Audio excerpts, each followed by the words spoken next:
Question. Who is the author of the book The Rights of Man? Answer.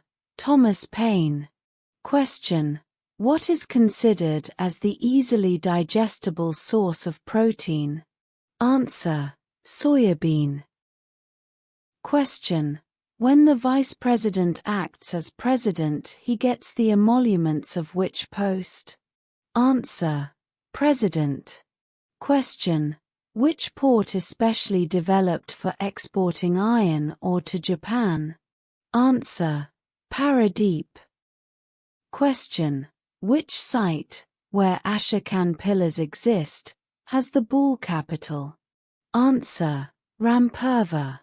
Question. Total internal reflection of light is possible when light enters from which thing? Answer. Water to air. Question.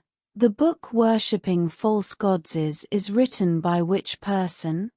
Answer. Arun Shourie. Question.